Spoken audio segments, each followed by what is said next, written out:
Hello there. I write letters to my sister-in-law in Corsica, which is occupied by France. It's an island in the Mediterranean, and she lets me know how things are going on there, and I do the same.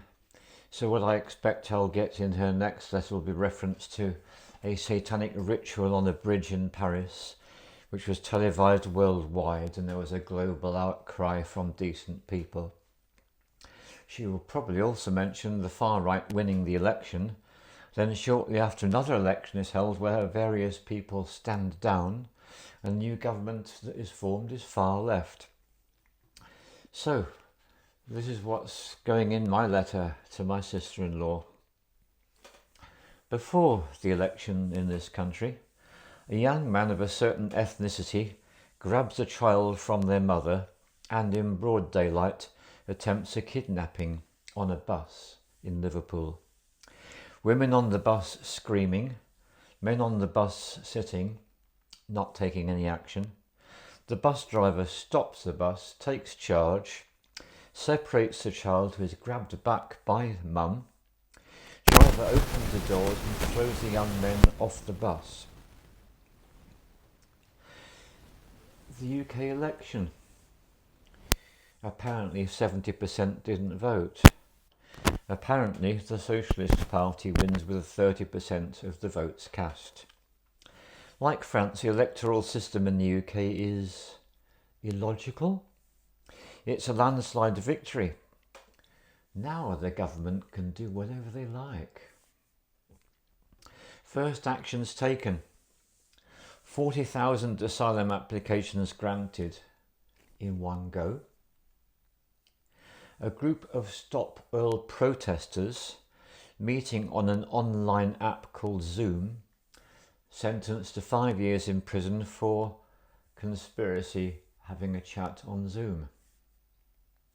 Since then, at a protest only days ago in Downing Street in London, concerning that there appear to be no immigration controls in this country anymore, it was attended by English people and of a variety of ethnicities, and they were waving Union Jack flags. They're gradually surrounded by police. They're prevented from leaving. That part of London, it's very easy to contain people. People in the crowd are selected as a helicopter overhead. That may have had something to do with the selection process. A bunch of police rush in, forcefully arresting the person, hands tied behind their back once they're thrown on the ground. Voice in the crowd, they're trying to fulfill their arrest quota.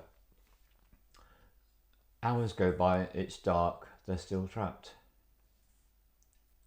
A Christian elderly woman at another demonstration, or shall I say she probably wasn't, my words were quite correct. She wasn't in the demonstration, she was at the demonstration. She was praying silently.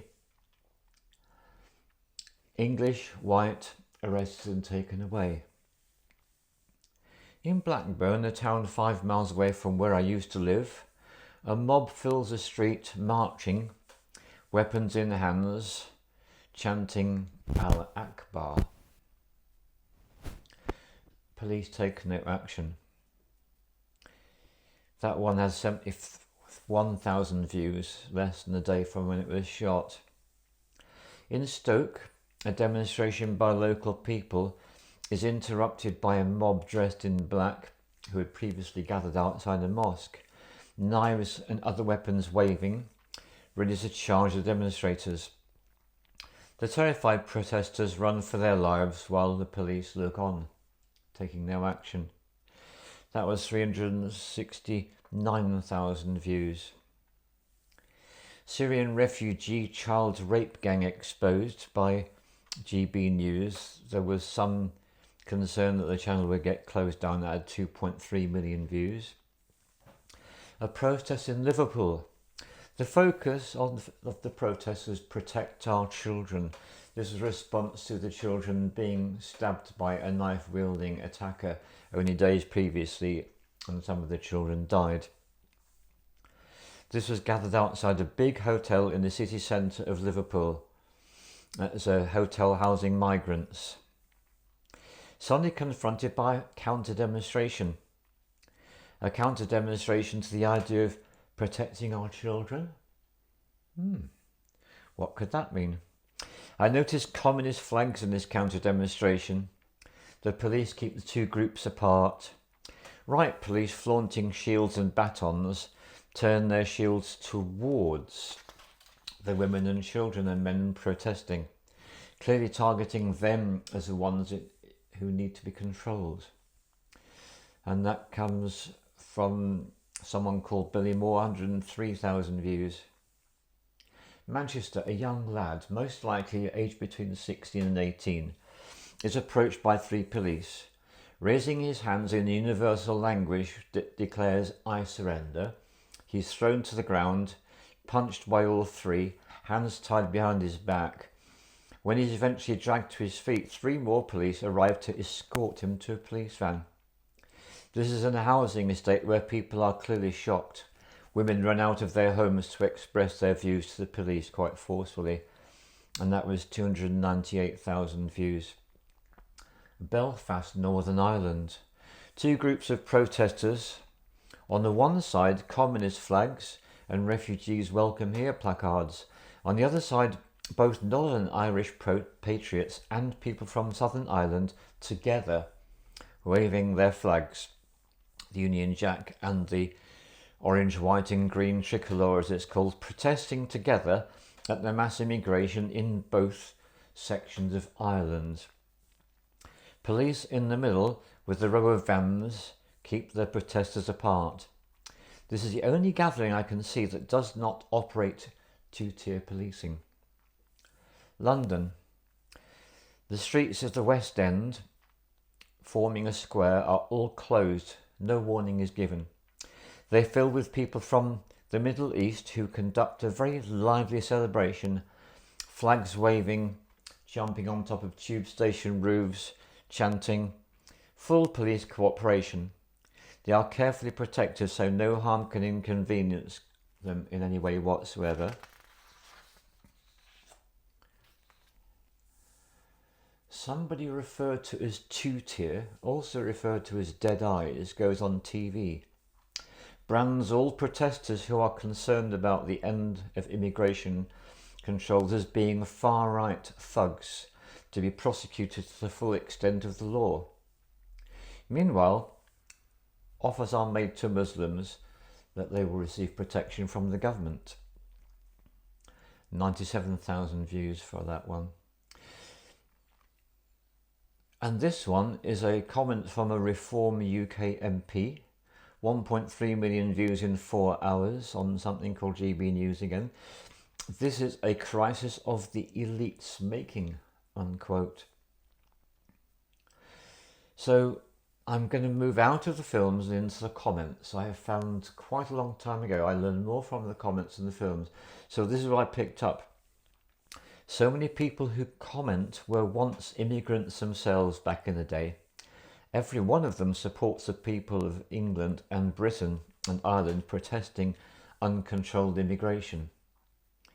It appears that they are very unhappy about it as well. Comment from a senior police officer. Okay lads, here's your briefing for today. White British arrest. Foreign immigrant ignore. Another comment.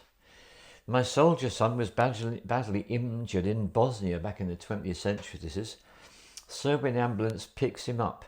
Muslim hospital refuses to treat him. He dies in the ambulance.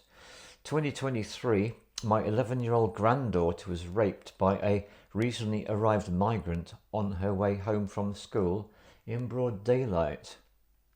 After a police investigation, he is informed there's nothing we can do. Comment.